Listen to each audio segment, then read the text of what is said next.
ஓம் சாந்தி. அவ்யக்த முரளி 15-2-1983. அவ்யக்த பாப்தாதா, மதுபன்.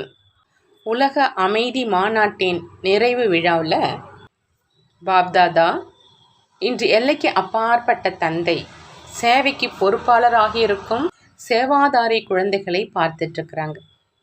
எந்த குழந்தையை பார்த்தாலும் ஒவ்வொருவரும் இன்னொருவரை விட சிரேஷ்ட ஆத்மாவாக இருக்கிறாங்க. பாப்தாதா ஒவ்வொரு சிரேஷ்ட ஆத்மாவின், சேவாதாரி ஆத்மாவின் விசேஷத்தை பார்த்துட்ருக்கிறாங்க. ஒவ்வொரு குழந்தையும் இந்த உலக மாற்ற காரியத்தில் ஆதாரமானவர்களாக, முன்னேற்றம் செய்பவர்களாக இருக்கிறாங்க அப்படின்னு பாப்தாதாவுக்கு மகிழ்ச்சி ஏற்படுது. அனைத்து குழந்தைகளும் பாப்தாதாவினுடைய காரியத்தில் எப்பொழுதும் சகயோகி ஆத்மாக்கள். அந்த மாதிரி சகயோகி, சகஜ யோகி, சிரேஷ்ட விசேஷ ஆத்மாக்களை மற்றும் சேவைக்கு பொறுப்பாளராக ஆகியிருக்கும் குழந்தைகளை பார்த்து பாப்தாதா பெரிய மலர்களால் குழந்தைகளின் வரவேற்பு மற்றும் பாராட்டு விழாவை கொண்டாடி கொண்டிருக்கிறாங்க. ஒவ்வொரு குழந்தையையும் பாப்தாதா நெற்றியின் மணி, திருப்தி மணி, இதய மணி என்று மின்னிக் கொண்டிருப்பதை பார்க்குறாங்க. பாப்தாதாவும் எப்பொழுதும் ஒரு பாடலை பாடிட்டுருக்கிறாங்க. எந்த பாடலை பாடிட்டுருக்கிறாங்க, எந்த பாடல் பாடுறாங்க அப்படின்னு அதை தெரிஞ்சிருக்கீங்க தான் இல்லையா அப்படின்னு பாபா கேட்குறாங்க. என்ன பாடல்? ஆஹா என்னுடைய குழந்தைகளே ஆஹா, மிக அன்பான குழந்தைகளே ஆஹா, ஆஹா சிரேஷ்ட ஆத்மாக்களே ஆஹா அப்படிங்கிற இந்த பாடலைத்தான் பாடுகிறோம் அப்படின்னு பாப்தாதா சொல்கிறாங்க. அந்த மாதிரியே நிச்சயம் மற்றும் போதை எப்பொழுதும் இருக்குதான் இல்லையா அப்படின்னு பாபா கேட்குறாங்க. பகவான் குழந்தைகளே மகிமை செய்து பாடல் பாடுவது என்ற அந்த மாதிரி பாக்கியத்தை முழு கல்பத்திலுமே அடைய முடியாது. பக்தர்கள் பகவானுடைய மகிமையை செஞ்சு அதிகம் பாடல் பாடுறாங்க. ஆனால் குழந்தைகள் நீங்கள் அனைவரும் கூட மிக அதிகமாக பாடலை பாடினீங்க. ஆனால் பகவானும் என்னை மகிமை செய்து பாடல் பாடுவார் என்று எப்பொழுதாவது நினைச்சிருக்கீங்களா அப்படின்னு பாபா கேட்குறாங்க. எதை நினைத்தே பார்க்கலையோ அதை நடைமுறையில் பார்த்து கொண்டிருக்கீங்க. உலக அமைதி மாநாட்டை நடத்திட்டீங்க. அனைத்து குழந்தைகளும் பேசும்போது மிக நல்ல நல்ல விஷயங்களை சொன்னாங்க. மேலும் மனதால் அனைத்து ஆத்மாக்களுக்காக சுப பாவனை மற்றும் சிரேஷ்ட விருப்பங்களின் நல் எண்ணங்களையும் வைப்ரேஷனையும் ஞான சூரியனாகி நாலாபுறங்களிலும் பரப்பினீங்க. ஆனால் பாப்தாதா சொற்பொழிவு நிகழ்த்தியவர்கள் கூறிய விஷயத்தின் சாரத்தை சொல்லிட்டு இருக்கிறாங்க. நீங்களும் 4 நாட்கள் சொற்பொழிவு நிகழ்த்தினீங்க. மேலும் பாப்தாதா ஒரு நொடி நேரத்தில் சொற்பொழிவு நிகழ்த்துறாங்க. அந்த 2 வார்த்தைகள் ரியலைசேஷன், அதாவது உணர்தல், மற்றும் சொல்யூஷன், அதாவது தீர்வு காணல். என்னவெல்லாம் நீங்கள் அனைவருக்கும் சொல்கிறீங்களோ அதனுடைய சாரம் ரியலைசேஷன் தான். ஆத்மாவை புரிஞ்சு காட்டினா மனிதனுடைய மதிப்பை தெரிந்தார்கள் என்றாலும் அமைதி வந்துடும். மனிதன் விசேஷ சக்திசாலியான சொரூபம். ஒருவேளை இதையும் உணர்ந்துட்டாங்க அப்படின்னா மனிதன் அப்படிங்கிற கணக்குப்படி மனித தர்மம் அன்பே அன்றி சண்டை சச்சரவு அல்ல. இதற்கும் மேலே செல்லுங்கள். மனித வாழ்க்கையின் மற்றும் மனித தன்மையினுடைய ஆதாரம் ஆத்மா மீது தான் இருக்குது. நான் எந்த ஆத்மா, என்னவாக இருக்கிறேன் அப்படிங்கிற இதை உணர்ந்துட்டால் கூட இயற்கையான குணமான அமைதி வந்துடும். இன்னும் மேலே போங்க. நான் சிரேஷ்ட ஆத்மா, சர்வ சக்திவானனுடைய குழந்தை அப்படிங்கிற இந்த உணர்தல் பலமற்ற நிலையிலிருந்து சக்தி சொரூபமாக ஆக்கிடும். சக்தி சொரூப ஆத்மா மற்றும் மாஸ்டர் சர்வசக்திவான் ஆத்மா என்ன விரும்புகிறாங்களோ, எப்படி விரும்புகிறாங்களோ அதை நடைமுறையில் செய்ய முடியும். ஆகவே தான் அனைத்து சொற்பொழிகளுடைய சாரம் ஒன்றே ஒன்றுதான், ரியலைசேஷன். பாப்தாதாவும் அனைத்து சொற்பொழிவுகளையும் கேட்டிருக்கிறாங்க இல்லையா? பாப்தாதா எப்பொழுதும் குழந்தைகள் கூடவே தான் இருக்கிறார். நல்லது. சேவையில் சமர்ப்பணம் ஆகியிருக்கும் அனைத்து குழந்தைகளுக்கும், அனைத்து மண்டலங்களில் இருந்து வந்திருக்கும் குழந்தைகளுக்கும் ஒவ்வொருவரும் பாப்தாதா எனக்கு சொல்லி கொண்டிருக்கிறார், ஒவ்வொருவருடன் பேசி கொண்டிருக்கிறார் என்று நினைச்சிக்கிங்க. அனைத்து குழந்தைகளுக்கும் வெளிப்படையாக நிரூபணம் காண்பிச்சிருக்கிறாங்க. அதற்கு பலனாக பாப்தாதா ஒவ்வொரு குழந்தைக்கும் அவருடைய பெயரையும் சேர்த்து ரூபத்தையும் பார்த்து கொண்டிருக்கிறோம். பெயரையும் சேர்த்து வாழ்த்துக்கள் கொடுக்கிறோம். இப்பொழுதோ நேரத்தின் மாற்றத்தின் அறிவிப்பை நீங்கள் எப்பொழுதும் கொடுத்து கொண்டே இருக்கிறீங்க. அப்படின்னா பாப்தாதாவை சந்திக்கும் விஷயத்திலும் பரிவர்த்தனை ஆகும் இல்லையா? நமது பரிவாரம் பெரியதாக வளரணும் அப்படின்னு உங்கள் அனைவரின் எண்ணம் இருக்குது அப்படின்னா பழையவர்களுக்கு தியாகம் செய்ய வேண்டியதாக இருக்கும். ஆனால் இந்த தியாகம்தான் பாக்கியம். மற்றவர்களை முன்னே வைப்பது தான் தன்னை முன்னேற்றுவது. பாப்தாதாவுக்கு வெளிநாட்டு குழந்தைகள் பிரியமானவங்க, பாரதத்தை சேர்ந்தவங்க பிரியமானவர்கள் இல்லை, அல்லது ஏதாவது விசேஷ குழந்தைகள் பிரியமானவங்க என்று அப்படிலாம் நினைக்காதீங்க. பாப்தாதாவுக்கு ஒவ்வொரு குழந்தையும் இதயத்தினுடைய ஆதாரம், நெற்றியின் கிரீடத்தினுடைய மணி. ஆகினால பாப்தாதா முதல்ல தனது வலதுகரமான சகயோகி குழந்தைகளை உள்ளபூர்வமாக உயிருக்கும் மேலாக மிகவும் அன்போடு நினைவு செய்கிறாங்க. தூரத்திலிருந்து வருபவர்களை, தொடர்பில் வருபவர்களை சம்பந்தத்தில் கொண்டு வருவதற்காக நீங்கள் அனைவரும் மிகவும் குஷியோடு அவர்களை முன்னுக்கு வைக்கிறீங்க, மேலும் வைத்து கொண்டே இருப்பீங்கிறாங்க பாபா. இந்த நேரம் நீங்கள் அனைவரும் சேவைக்காக வந்திருக்கீங்க. ஆகினால இதுவும் சேவையாக ஆயிடுச்சு. ஒவ்வொரு மண்டலத்தின் பெயரை சொல்லவா? ஒருவேளை பெயரை கூறி யாருடைய பெயராவது சொல்லப்படாமல் விட்டு போயிட்டுச்சு அப்படின்னா அனைத்து மண்டலத்தை சேர்ந்தவர்களும் பாப்தாதா என்னை முதல் நம்பரில் வைக்கிறார் என்று புரிஞ்சுக்கிங்க. அனைத்து பாரதத்தின் மற்றும் வெளிநாட்டின் இப்பொழுதும் அனைவரும் மதுபனி வாசிகள். ஆகினால விஸ்வசாந்தி ஹாலில் இருக்கும் அனைத்து குழந்தைகளுக்கும், ஓம் சாந்தி பவன் வாசி குழந்தைகளுக்கும் எப்பொழுதும் நினைவில் இறங்க, நினைவிட்டு கொண்டே இருங்க. ஒவ்வொரு அடியிலும் நினைவு சின்ன சரித்திரத்தை உருவாக்கிக்கிட்டே இருங்க அப்படின்னு பாப்தாதா சொல்கிறாங்க. ஒவ்வொரு வினாடியும் தன்னுடைய நடைமுறை வாழ்க்கையின் கண்ணாடி மூலமாக அனைத்து ஆத்மாக்களுக்கும் தனது தந்தையின் சாட்சாத்காரத்தை செய்வித்து கொண்டே இருங்க. அந்த மாதிரி வரதானி மகாதானி எப்பொழுதும் குழந்தைகளுக்கு பாப்தாதாவின் அன்பு நினைவுகள் மற்றும் நமஸ்காரம் செய்கிறாங்க. நாமும் நம்மளுடைய பாப்தாதாவுக்கு அன்பு நினைவுகள் மற்றும் நமஸ்காரம் செய்வோம். ராபர்ட் முல்லர், அதாவது ஐநா சபையின் துணை பொது செயலாளர், அவங்களுக்காக பாப்தாதா மகா வாக்கியம் சொல்கிறாங்க. நீங்கள் சேவையில் உயர்ந்ததிலும் உயர்ந்த பங்கு ஏற்றும் செய்யும் ஆத்மா. எந்த காரியத்துக்கு பொறுப்பாளராக இருக்கிறீங்களோ அதை செய்தே காண்பிப்பேன் அப்படிங்கிற உயர்ந்த எண்ணத்தை மனதில் வச்சுருக்கீங்க. இந்த எண்ணம் பாப்தாதா மற்றும் முழு பிராமண பரிவாரத்தினுடைய சகயோகம் மூலம் நடைமுறையில் வந்து கொண்டே இருக்கும். மிக நல்ல எண்ணம் வச்சுருக்கீங்க. மிக நல்ல நல்ல திட்டத்தையும் யோசிக்கிறீங்க. இப்போது இதே திட்டத்தின் நடுவில் ஆன்மீக சக்தி சேர்ந்துடுச்சு அப்படின்னா இந்த திட்டம் நடைமுறை ரூபத்தை எடுத்துக்கொண்டே இருக்கும். குழந்தைகளினுடைய அனைத்து ஊக்கங்களும் பாப்தாதாவிடம் வந்து சேர்ந்து கொண்டே இருக்குது. எப்பொழுதும் உறுதியாக இருக்கணும், தைரியம் உள்ளவராகி முன்னேறி சென்று கொண்டே இருக்கணும். உலக அமைதிக்கான கொடி உலகின் நாலாபுரங்களிலும் பறக்கும். அந்த நாளும் இந்த கண்களுக்கு தென்படும். எனவே முன்னேறி சென்று கொண்டே இருங்க. உலகத்தினர் உங்களை மனமுடைந்து போகுபவராக ஆக்குவார்கள், ஆனால் நீங்கள் ஆகாதீங்க. ஒரு பலம், ஒரு மேல் உள்ள நம்பிக்கை அப்படிங்கிற இந்த நிச்சயத்தில் சென்று கொண்டே இருங்க. எந்த நேரம் ஏதாவது சூழ்நிலை வருது அப்படின்னா தந்தையை துணைவனாக ஆக்கிடுங்க. பிறகு நான் தனியாக இல்லை, என்னுடன் விசேஷ சக்தி இருக்குது அப்படிங்கிறத அனுபவம் செய்வீங்க.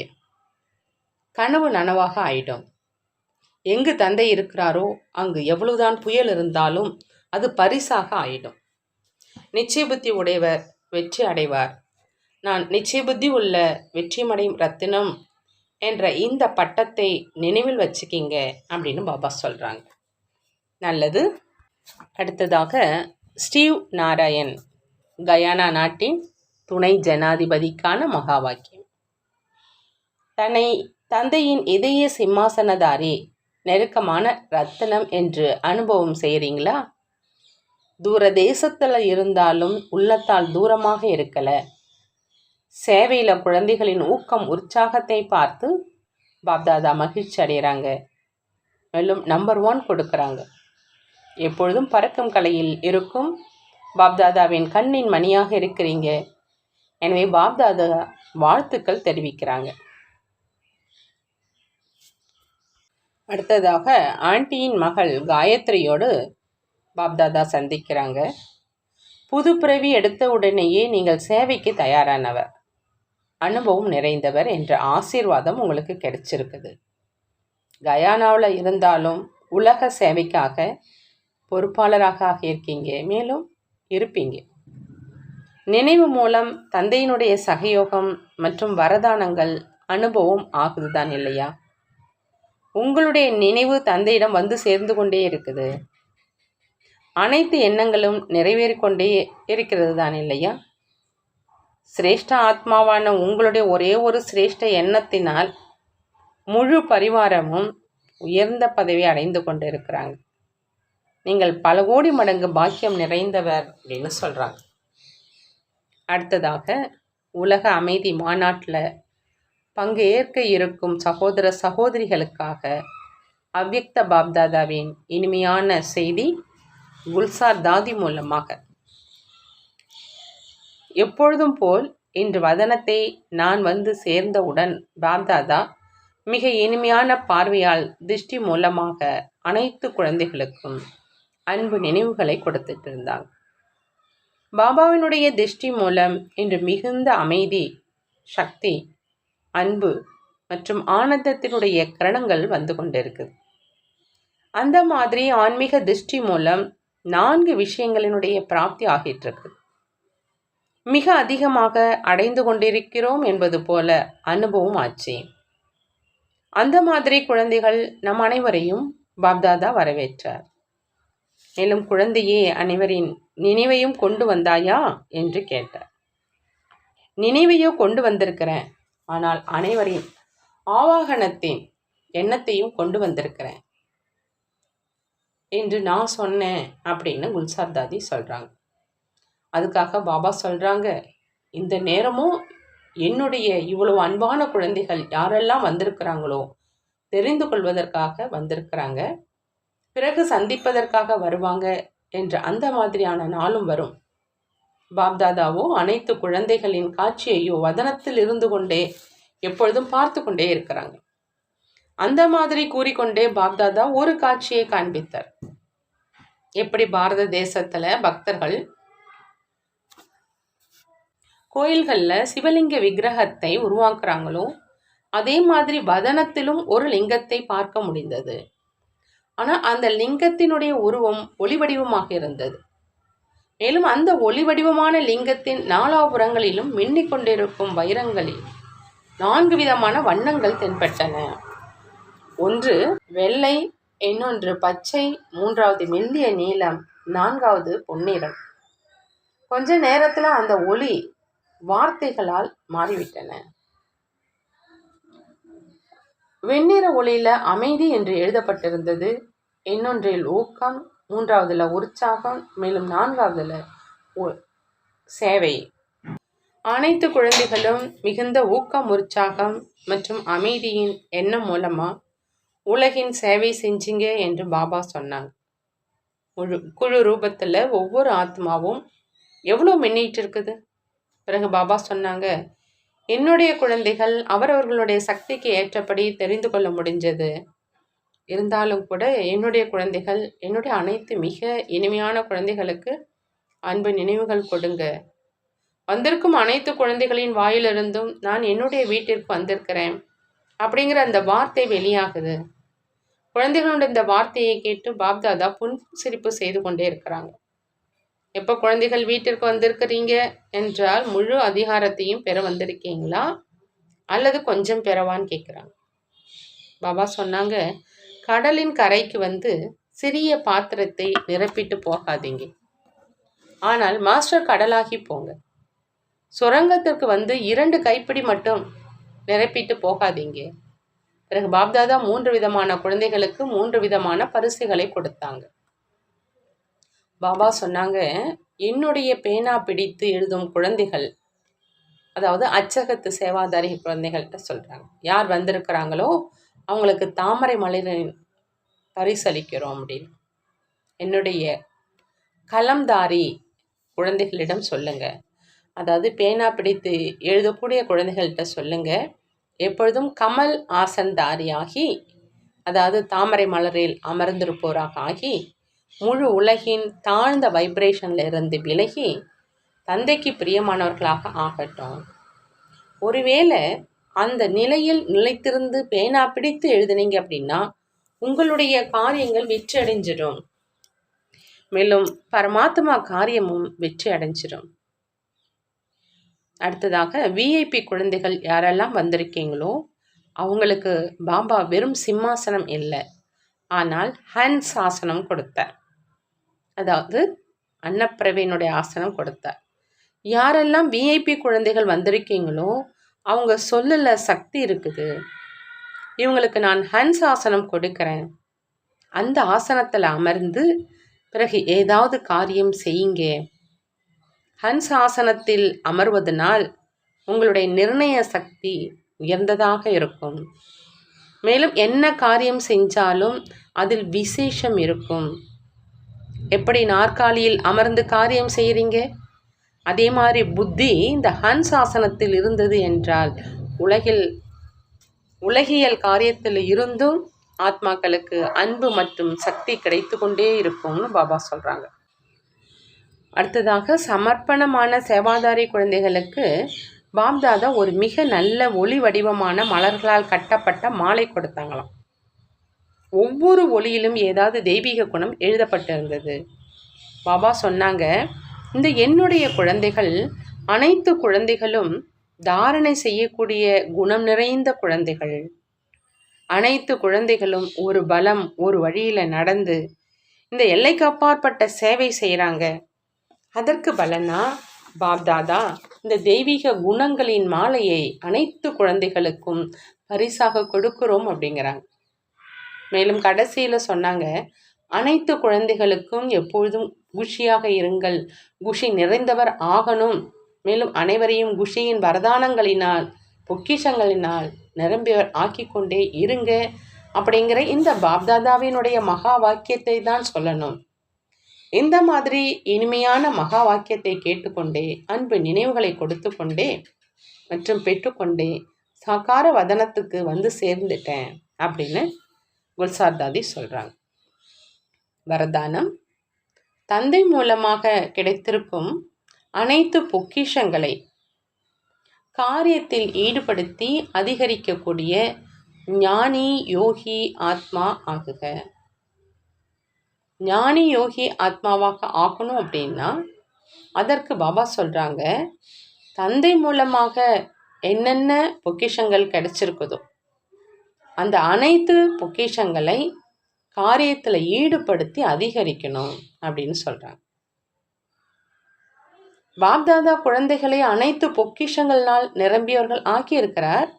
ஆனால் தேவையான நேரத்தில் பொக்கிஷங்களை காரியத்தில் யார் ஈடுபடுத்துகிறாங்களோ அவங்களுடைய பொக்கிஷம் எப்பொழுதும் அதிகரித்து கொண்டே இருக்கும். அவங்க ஒரு பொழுதும் விரும்பவோ இல்லை ஆனால் ஆயிடுச்சுன்னு சொல்ல மாட்டாங்க. பொக்கிஷங்களினால் நிரம்பிய ஞானி யோகி ஆத்மாக்கள் முதலில் யோசிப்பாங்க, பிறகு செய்வாங்க. அவங்களுக்கு அந்த நேரம் புத்தியில் டச் ஆகும். அவர்கள் அதை பிடித்து நடைமுறையில் கொண்டு வருவாங்க. ஒரு வினாடியாவது செய்த பிறகு யோசித்தார் என்றால் ஞானம் நிறைந்த ஆத்மான்னு சொல்ல மாட்டோம் அப்படிங்கிறாங்க. ஸ்லோகன். சுபாவம் மற்றும் கருத்துகளில் வேற்றுமை இருந்த போதிலும் அன்பில் வித்தியாசம் இருக்கக்கூடாது. சுபாவத்திலையும் கருத்துகள்லையும் வேற்றுமை இருக்கலாம், ஆனால் அன்புல வித்தியாசம் இருக்கக்கூடாது அப்படிங்கிறாங்க பாபா. நல்லது. ஓம் சாந்தி. நன்றி பாபா, நன்றி.